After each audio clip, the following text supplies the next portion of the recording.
Hello everyone, welcome back to my channel. इस lecture में हम हमारी प्लेलिस्ट जो बनी हुई है लूसेंट की इंडियन पॉलिटी उसको आगे कंटिन्यू करेंगे। तो इस लेक्चर में हम 28 नंबर का टॉपिक निर्वाचन आयोग डिस्कस करने वाले हैं। निर्वाचन आयोग डिस्कस करेंगे, इलेक्शन कमीशन ऑफ इंडिया के बारे में जानेंगे। वेरी इंपॉर्टेंट टॉपिक लूसेंट की हम इंडियन पॉलिटी डिस्कस कर रहे हैं। अभी इसके पहले हमने जितने भी लेक्चर डाल चुके हैं प्लेलिस्ट बना दी है आप लोगों के लिए, आप जाके देख सकते हैं। तो यह लेक्चर मेरे द्वारा डिस्कस किया जा रहा है। My name is Vikram Khandelkar. हमारे इस चैनल को सब्सक्राइब करें जिससे आपको मिलेंगे नोटिफिकेशन जब हम वीडियो डालेंगे।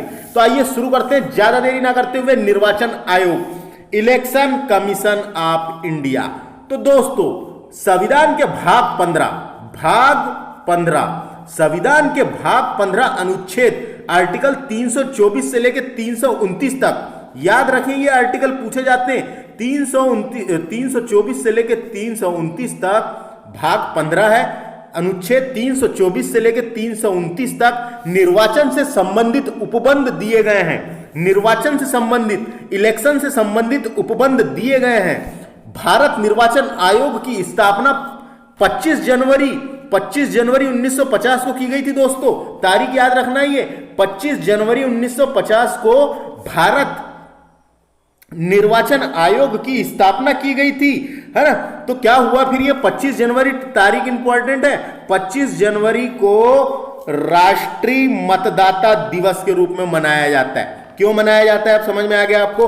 25 जनवरी 1950 को इलेक्शन कमीशन का गठन किया गया था। इलेक्शन कमीशन ऑफ इंडिया का गठन किया गया था भारत में स्वतंत्रता के बाद। इसीलिए 25 जनवरी को राष्ट्रीय मतदाता दिवस यानी नेशनल वोटर्स डे के रूप में मनाया जाता है। अब याद आ जाएगा, कोई दिक्कत, इसमें कोई दिक्कत नहीं है। ये भाग याद रखना है आपको और ये अनुच्छेद भी याद रखना है। 324 से लेकर 329 स्थापना। यह एक संवैधानिक निकाय है। यह एक स्थायी परमानेंट, जिसे हटाया नहीं जा सकता, यह एक स्थायी संवैधानिक निकाय। क्यों? क्योंकि संविधान में इसका उल्लेख मिलता है। जिस किसी चीज का भी संविधान में उल्लेख है वो संवैधानिक निकाय है। आप जानते हैं वाली बात, तो है ना। आगे बात करेंगे। निर्वाचन आयोग का गठन मुख्य निर्वाचन आयुक्त एवं अन्य निर्वाचन आयुक्त से किया जाता है, जिसकी नियुक्ति राष्ट्रपति के द्वारा की जाती है। Very important.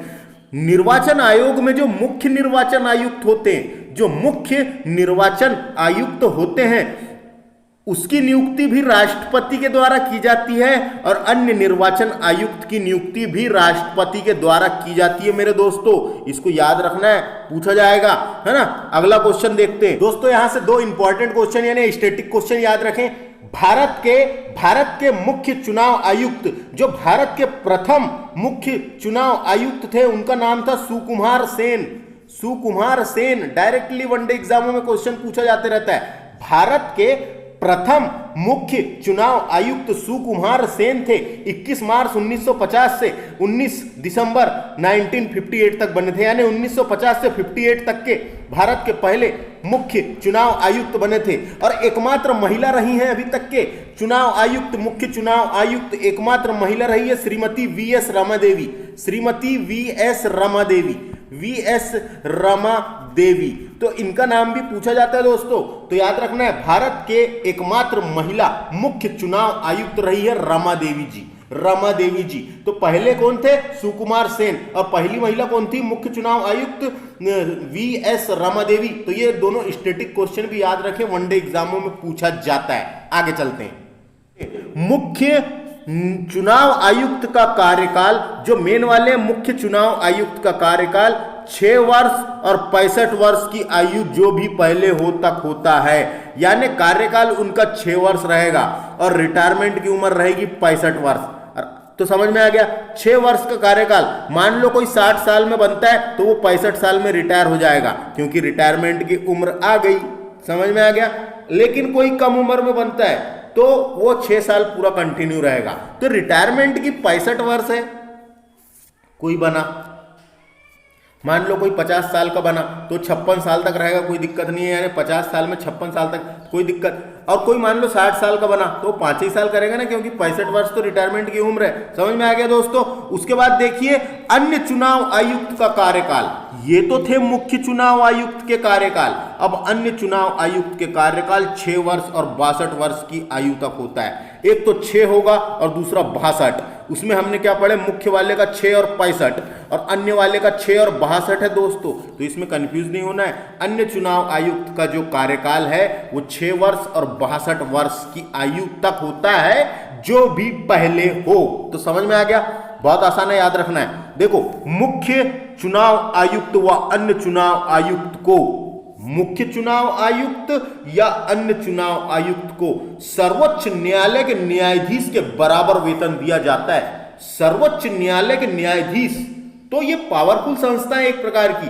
तो जो आयुक्त होते हैं इसमें मुख्य चुनाव आयुक्त, यानी कि याद रखें आप, जो मुख्य चुनाव आयुक्त और अन्य चुनाव आयुक्त होते हैं इनका दर्जा सर्वोच्च न्यायालय के मुख्य न्यायाधीश के समान होता है। इतने बड़े होते हैं ये, तो इनका जो दर्जा होता है वो सर्वोच्च न्यायालय के मुख्य न्यायाधीश के समान होता है। तो उनको, सर्वोच्च न्यायालय के मुख्य न्यायाधीश को जितनी वेतन दी जाती है उतनी ही वेतन इनको भी दी जाएगी, है ना। तो समझ में आ गया। हमने पढ़े थे सर्वोच्च न्यायालय के मुख्य न्यायाधीश का वेतन कितना है, 1 लाख रुपए प्रति माह पहले था, वर्तमान में 2,80,000 है, 2,80,000 है ना। और जो अन्य मुख्य न्यायाधीश होते हैं उनका वेतन 2,50,000 है वर्तमान में। तो यहां क्या लिखा हुआ है दोस्तों, यहां लिखा है, ये पुराना लिखा हुआ है 90,000। तो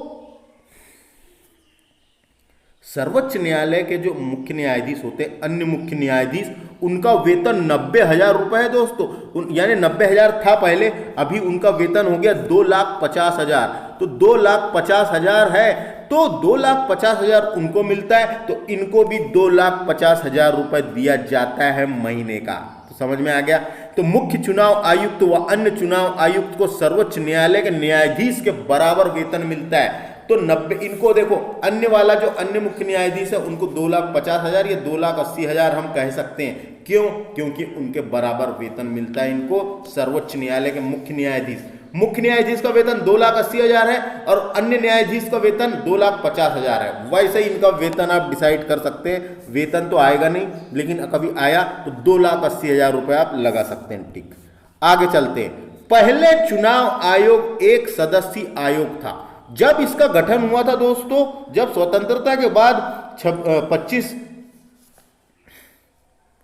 25 जनवरी 1950 में इसका गठन हुआ था, तो यह जो चुनाव आयोग था ये एक सदस्यीय चुनाव आयोग था। इसमें एक मुख्य निर्वाचन आयुक्त हुआ करते थे बस। तो ये एक, तो देखो उस टाइम पे मुख्य चुनाव आयुक्त था। तो 1950 में जब गठन हुआ था इसका, तो उस समय केवल मुख्य निर्वाचन आयुक्त सहित एक सदस्यीय निकाय था मात्र। ये उस टाइम पे एक सदस्यीय निकाय था। पहले आ सकता है क्वेश्चन यहां से, एक सदस्यीय निकाय था। परंतु अक्टूबर 1993 में, परंतु अक्टूबर की बात है, अक्टूबर का महीना है, 1993 में इसे 3 सदस्यीय आयोग बना दिया गया। 3 सदस्यीय क्यों बोले हमने? क्योंकि एक मुख्य निर्वाचन आयुक्त है प्लस 2 अन्य निर्वाचन आयुक्त है, तो 2 + 1 हो गया 3। तो 3 सदस्यीय आयोग है दोस्तों, याद रखना। ये कब बदले? तो 1993 में। कौन सा? तो अक्टूबर 1993 में यह 3 सदस्यीय आयोग बन गया। जब गठन हुआ था उस टाइम पे एक सदस्यीय आयोग ही था। अब बात करते आगे, निर्वाचन आयोग के मुख्य कार्य देख लेते हैं। तो निर्वाचन आयोग के क्या क्या कार्य हैं, इनको हमको यहां डिस्कस करना है। तो सबसे पहले देखिए, चुनाव क्षेत्र का परिसीमन। चुनाव क्षेत्रों का परिसीमन। परिसीमन का मतलब होता है दोस्तों यहाँ पे सीमा निर्धारित करना, कहां तक के किसकी सीमा रहेगी चुनाव की, है ना। तो चुनाव क्षेत्रों का परिसीमन, जो क्षेत्र होते हैं, जो क्षेत्र में बटे रहते हैं, यहां से यहां तक एक, यहां से यहां तक एक, तो सीमा निर्धारित करना भी परिसीमन का मतलब होता है, सीमा निर्धारित करना। तो चुनाव क्षेत्रों का परिसीमन करना, मतदाता सूचियों को तैयार करना। जितनी भी मतदाता सूची होती है जिसमें मतदान करने वालों का नाम होता है लिस्ट में, तो वो मतदाता सूचियों को तैयार करना भी इनका काम है। विभिन्न राजनीतिक दलों को मान्यता प्रदान करना भी इनका काम है दोस्तों।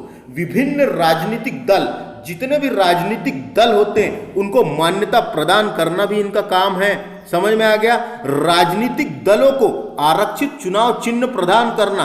जो राजनीतिक दल होते हैं उनको आरक्षित का मतलब यहां पे नामांकित चुनाव चिन्ह प्रदान करना भी निर्वाचन आयोग का काम है दोस्तों। तो राजनीतिक दलों को आरक्षित चुनाव चिन्ह प्रदान करना ये निर्वाचन आयोग का मुख्य कार्य है। चुनाव करवाना इसका काम है, चुनाव तो करवाएगा ही ये, क्योंकि निर्वाचन आयोग चुनाव करवाने के लिए बना है, तो चुनाव करवाना भी इसका मुख्य और मेन कार्य है। उसके अलावा देखिए, राजनीतिक दलों को आचार संहिता तैयार कराना। राजनीतिक दलों के लिए आचार संहिता तैयार कराना। आचार संहिता लगती है, आपने सुना होगा, तो आचार संहिता की तारीख डिसाइड करना और कब छूटेगी, क्या करेगी। राजनीतिक दलों के लिए आचार संहिता तैयार करना भी इनका काम होता है दोस्तों। तो समझ में आ गया दोस्तों, आचार संहिता लगाना भी इनका काम है। आपको जानकारी के लिए मैं बता दूं, आचार संहिता क्या होती है। राजनीतिक दलों व प्रत्याशियों के लिए बनाई गई एक नियमावली होती है। एक नियम कानून होते हैं, नियमावली होती है। राजनीतिक दलों व प्रत्याशियों के लिए बनाई गई एक नियमावली होती है, जिसका पालन चुनाव के समय आवश्यक है, इसलिए उसको आचार संहिता कहते हैं। चुनाव आयोग चुनाव से पहले इसे लागू होने की घोषणा करता है तथा बाद में इसे समाप्त करता है। चुनाव के दौरान सरकारी मशीनरी का दुरुपयोग ना होना चाहिए, इसके लिए भी सभी देखरेख करता है, उसी को आचार संहिता कहते हैं। तो समझ में आ गया। अब हम आगे बात करते हैं दोस्तों। यहां पे सबसे पहले मुख्य निर्वाचन आयुक्त के कार्य आपको याद रखना है, पेपर में आ सकते हैं, है ना। अब बात करेंगे निर्वाचन आयोग के स्वतंत्रता के लिए संवैधानिक प्रावधान। तो निर्वाचन आयोग एक स्वतंत्र निकाय है, स्वतंत्रता स्थायी निकाय है, तो स्थानीय संवैधानिक निकाय है। तो निर्वाचन आयोग की स्वतंत्रता के लिए संवैधानिक प्रावधान क्या क्या है, उनको यहां हम डिस्कस करने वाले हैं। तो देखिए, सबसे पहला, निर्वाचन आयोग एक संवैधानिक संस्था है। तो संवैधानिक संस्था संविधान में इसका उल्लेख है, इसलिए संवैधानिक संस्था है, कोई दिक्कत नहीं है। अर्थात इसका निर्माण संविधान ने किया है दोस्तों, अर्थात इसका निर्माण जो है वो संविधान ने किया है। संविधान में मुख्य चुनाव आयुक्त एवं अन्य चुनाव आयुक्त की नियुक्ति राष्ट्रपति के द्वारा की जाती है। तो कोई दिक्कत इसमें, मुख्य चुनाव आयुक्त एवं अन्य चुनाव आयुक्त की नियुक्ति राष्ट्रपति के द्वारा की जाती है। मुख्य चुनाव आयुक्त को महाअभियोग जैसी प्रक्रिया से ही हटाया जा सकता है। महाअभियोग प्रक्रिया हमने पढ़े थे,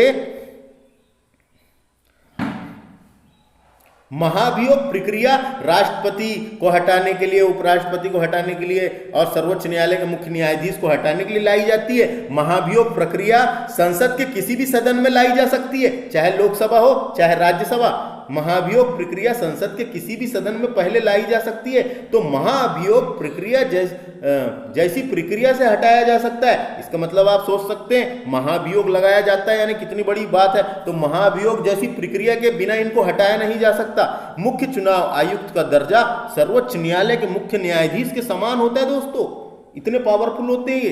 तो मुख्य चुनाव आयुक्त का दर्जा सर्वोच्च न्यायालय के मुख्य न्यायाधीश के समान होता है। पांचवा देखते हैं क्या है।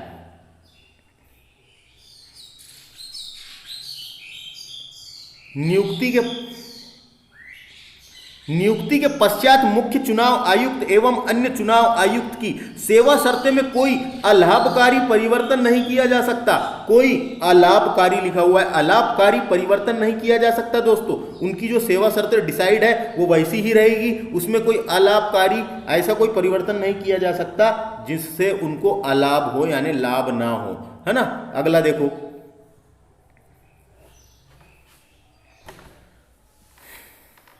मुख्य चुनाव आयुक्त एवं अन्य चुनाव आयुक्त का वेतन भारत के संचित निधि से दिया जाता है। भारत के संचित निधि से इनका वेतन दिया जाता है। तो अब समझ में आ गया, आएगा पेपर में तो बनाना है आपको। अब आगे चलेंगे हम इलेक्ट्रॉनिक वोटिंग मशीन के बारे में पढ़ लेते हैं। इलेक्ट्रॉनिक वोटिंग मशीन यानी ईवीएम, ये क्या है, इसके बारे में देखते हैं क्या क्वेश्चन बन सकते हैं और क्या नहीं बन सकते। देखिए, इलेक्ट्रॉनिक वोटिंग मशीन जिसे ईवीएम कहा जाता है, तो फुल फॉर्म कभी पूछा जा सकता है, याद रखना है। सबसे पहले क्या हुआ था दोस्तों, केरल के पारूर PARUR पारूर विधानसभा में 50 बूथ पर इलेक्ट्रॉनिक वोटिंग मशीन का पहली बार मई 1982 में किया गया था। तो डायरेक्ट क्वेश्चन आ सकता है, भारत में पहली बार इलेक्ट्रॉनिक वोटिंग मशीन का प्रयोग कहां किया गया था? तो केरल के पारूर में 50 बूथ पर इलेक्ट्रॉनिक वोटिंग मशीन का प्रयोग पहली बार मई 1982 में किया गया था दोस्तों। मई 1982 में किया गया था भारत में पहली बार। उसके बाद क्या होता है, नवंबर 1998 में मध्य प्रदेश में 5,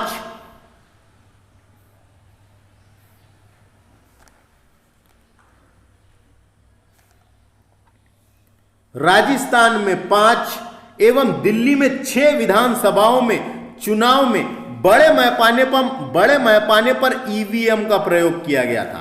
तो 1998 की बात है, नवंबर 1998 की। मध्य प्रदेश में 5, राजस्थान में 5 और दिल्ली के 6 विधानसभाओं में चुनाव में बड़े पैमाने पर ईवीएम का प्रयोग किया गया था। उसके बाद क्या हुआ, ईवीएम का प्रयोग 1999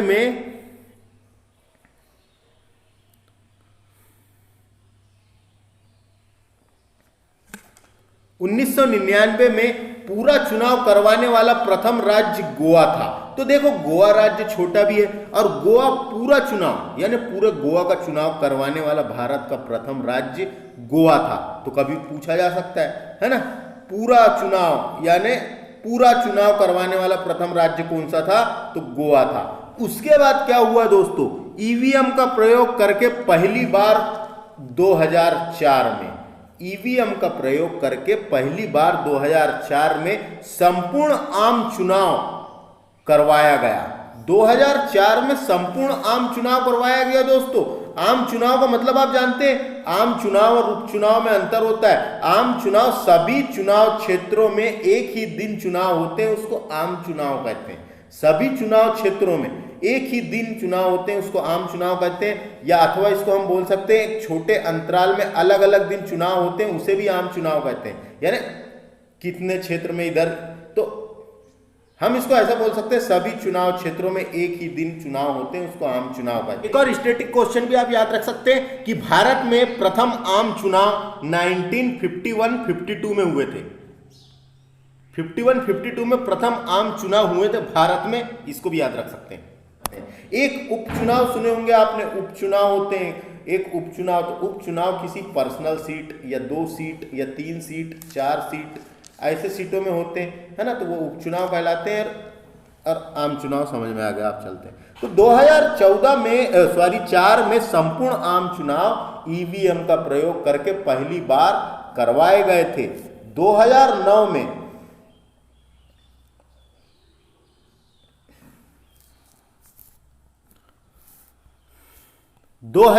में आम चुनाव एवं सभी विधानसभाओं में चुनाव ईवीएम का प्रयोग होने लगा। तो 2009 से सभी आम चुनाव एवं विधानसभाओं में ईवीएम का प्रयोग होने लगा दोस्तों। ईवीएम का प्रयोग होने लगा।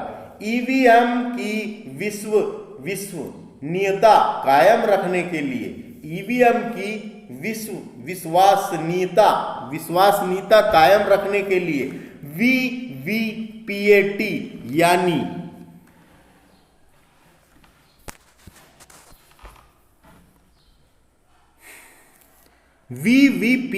यानी voter verifiable paper audit trial machine की मदद ली गई है।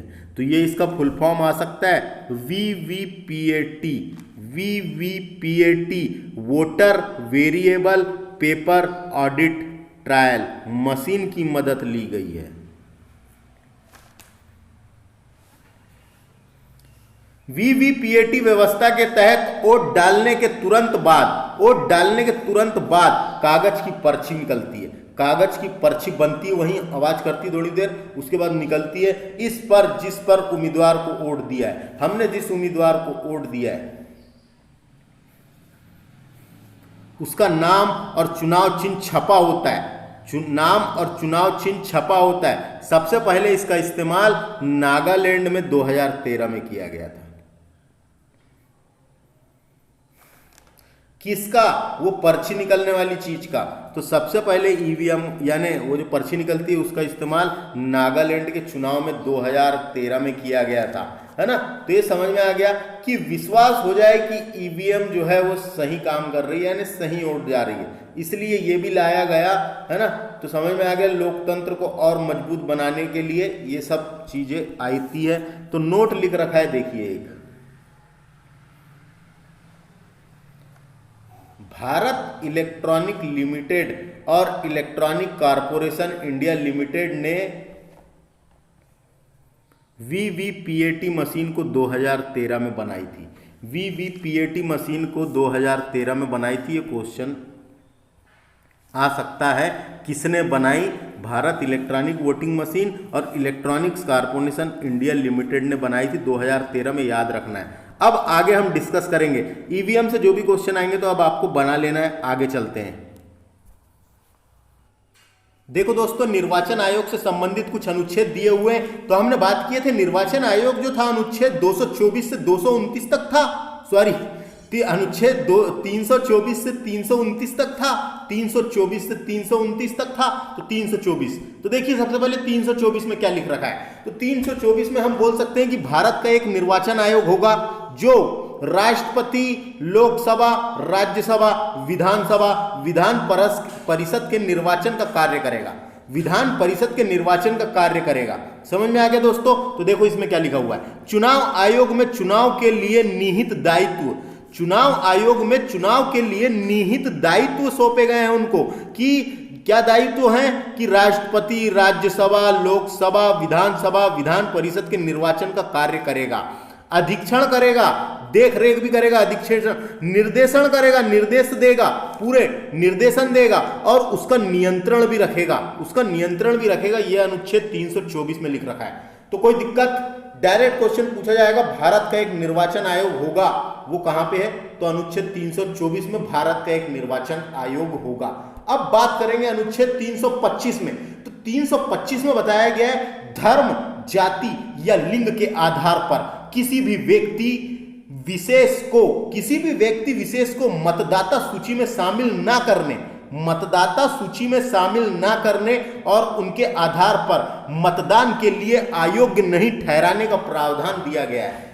अयोग्य नहीं ठहराने का प्रावधान दिया गया है। तो हम इसको बोल सकते हैं साधारण भाषा में कि धर्म जाति लिंग के आधार पर किसी भी भारतीय नागरिक को मतदान हेतु भेदभाव नहीं किया जाएगा, मतदान करने के लिए भी भेदभाव नहीं किया जाएगा और मतदाता सूची में शामिल करने के लिए भी भेदभाव नहीं किया जाएगा। हम इसको कह सकते हैं आसान भाषा में। तो 325 में क्या लिख रखा है, समझ में आ गया। धर्म, जाति, लिंग के आधार पर किसी भी विशेष व्यक्ति को मतदाता सूची में शामिल ना करने और उसके आधार पर मत के लिए अयोग्य नहीं ठहराने का प्रावधान किया गया है।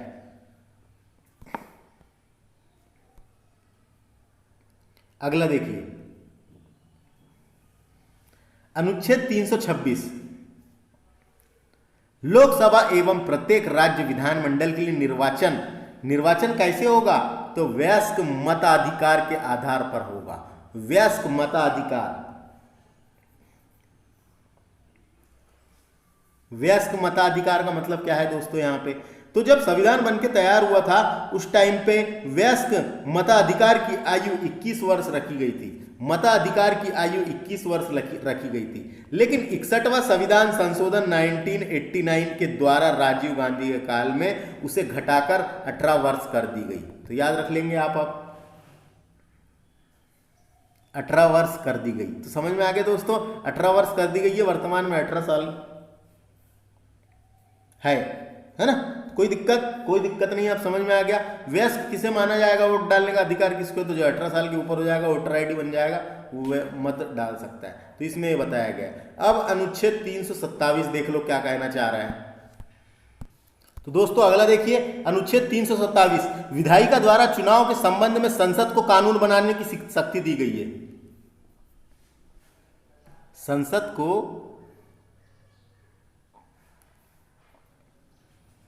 चुनाव आयोग के संबंध में कानून बनाने की शक्ति प्रदान की गई है अनुच्छेद 327 में। 328 में विधानमंडल को चुनाव आयोग के संबंध में कानून बनाने की शक्ति दी गई है। समझ में आ गया। 27 में संसद को है और 28 में विधानमंडल को है, तो कोई दिक्कत। अब अनुच्छेद 229 इंपॉर्टेंट है, इसको देखते हैं। देखो अगला अनुच्छेद 329, चुनावी मामलों में अदालतों द्वारा हस्तक्षेप करने में बार यानी हस्तक्षेप नहीं कर सकती। हस्तक्षेप कब कर सकती है? तो निर्वाचन याचिका के माध्यम से कोर्ट जा सकते हैं। निर्वाचन याचिका लगाना पड़ता है,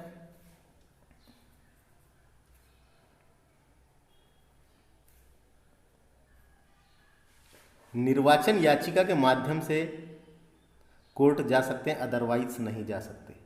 तो समझ में आ गया दोस्तों, इतने ही अनुच्छेद थे इंपॉर्टेंट। और आगे देखते हैं।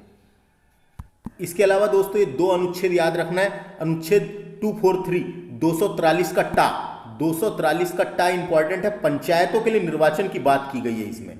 पंचायतों के लिए निर्वाचन यानी राज्य निर्वाचन आयोग होगा। प्रत्येक राज्य में एक राज्य निर्वाचन आयोग होगा जो ग्राम पंचायत, नगर पालिका, नगर परिषद और तहसील एवं जिला परिषद के चुनाव की सत्ता का अधिकार रखेगा, चुनाव करवाएगा। तो अनुच्छेद 243 टा में राज्यों के लिए निर्वाचन आयोग होगा और पंचायत के लिए निर्वाचन की बात की गई है, तो यह अनुच्छेद डायरेक्ट पूछा जा सकता है। अनुच्छेद 243 टा पंचायतों के लिए निर्वाचन। अब अगला बात करते हैं, एक और अनुच्छेद इंपॉर्टेंट है, इसको आप पढ़ सकते हैं, यहाँ जो लिखा है उसको कोई दिक्कत नहीं है। उसके बाद देखिए अनुच्छेद 243 का या है और का है, याद रखना है, या है और का है। तो यह अनुच्छेद भी इंपॉर्टेंट है। नगर पालिकाओं के लिए निर्वाचन की व्यवस्था की बात की गई है। यहाँ पे नगर पालिकाओं के निर्वाचन की बात की गई है। नगर पालिका का निर्वाचन राज्य निर्वाचन आयोग करेगा, तो यह अनुच्छेद याद रखना है। अनुच्छेद 243 का टा पंचायतों के लिए निर्वाचन और या और का ये नगर पालिकाओं के निर्वाचन, ये दो इंपॉर्टेंट है। ये दो अनुच्छेद भी इंपॉर्टेंट थे। देखिए अब लास्ट में देखते हैं मतदाता का फोटो युक्त पहचान पत्र। तो पहचान पत्र तो आप सबका बना ही होगा। तो निर्वाचन आयोग द्वारा 1993 में चुनाव में जाली मतदान और कुछ मतदाताओं पर नियंत्रण के लिए मतदाता के फोटो युक्त पहचान पत्र का उपयोग किया गया था। मतदाता के फोटो युक्त पहचान पत्र का प्रयोग किया गया था दोस्तों। कब की बात है? 1993 से 3 में क्या हुआ था? कुछ जाली मतदान और कुछ मतदाताओं पर नियंत्रण रखने के लिए जब से शुरू हुआ फोटो युक्त पहचान पत्र, वोटर आईडी। तो पंजीकृत मतदाताओं को फोटो युक्त पहचान पत्र जारी करने का आधार मतदाता सूची है। तो मतदाता सूची में देख के ही तो बनाया जाता है, तो मतदाता सूची से ही जारी किया जाता है फोटो युक्त पहचान पत्र। सामान्य रूप से प्रतिवर्ष इस मतदाता सूची में संशोधन किया जाता है। सामान्य रूप से हर साल जो मतदाता सूची होती है उसमें संशोधन किया जाता है और नवंबर की पहली तारीख को पात्रता तिथि मानी जाती है। नवंबर की जो पहली तारीख होती है 1 नवंबर, उसको पात्रता तिथि मानी जाती है। मान लो आप वोटर आईडी बनाने गए तो वही तारीख को देखा जाएगा कि आप 18 साल के हुए हैं कि नहीं हुए हैं तो लाओ फॉर्म भर के सबमिट करो, और नहीं हुए तो बोले बाद में आना। समझ में आ गया? तो ऐसा, तो 1 तारीख, नवंबर की 1 तारीख पात्रता तिथि मानी जाती है। इसको याद रख लेना है, कभी पूछा नहीं जाएगा लेकिन पता रहना चाहिए। तो नवंबर की पहली तारीख पात्रता तिथि मानी जाती है। इस तिथि को 18 वर्ष की आयु पूरी करने वाले या उससे अधिक आयु का प्रत्येक भारतीय नागरिक मतदाता सूची में शामिल होने का पात्र होता है। मतदाता सूची में शामिल होने का पात्र होता है। उसके बाद जो 18 साल का हो गया और 18 साल का हो तो वोटर आईडी कार्ड बन जाता है बेहतरीन, और उसके बाद वोट डाल सकते हैं जाके, है ना। यानी आप वोटर आईडी बन गया, आप वयस्क हो गए। और इसके लिए आवेदन कर सकता है। तो जिसका नहीं बना है वो जाके इसके लिए आवेदन कर सकता है। एक बार सूची में पंजीकृत हो जाने के बाद वह फोटो युक्त पहचान पत्र प्राप्त करने का पात्र हो जाता है। पहचान पत्र प्राप्त करने का प्राप्त हो जाता है। समझ में आ गया होगा आपको? तो प्राप्त करने का पात्र हो जाता है। तो इस लेक्चर में इतना ही। यहां से देख लीजिए, आप ये पता रहना चाहिए बस 1993 और 18 साल के ऊपर। तो इस लेक्चर में इतना ही दोस्तों। इस लेक्चर में हमने भारत निर्वाचन आयोग डिस्कस किए और उसके अलावा वोटिंग मशीन के बारे में जाने, और सब राजनीतिक दलों के बारे में जाने और मतदाता का फोटो युक्त पहचान पत्र के बारे में जाने तो हमारे इस चैनल को सब्सक्राइब करें। इसके बाद जो मैं लेक्चर यहां से डालूंगा उसके नोटिफिकेशन आपको आएंगे और आप उसको देख सकते हैं। हमारे इस चैनल को सब्सक्राइब करें और वीडियो को शेयर करना भी बिल्कुल ना भूलें। थैंक्स फॉर वॉचिंग, धन्यवाद।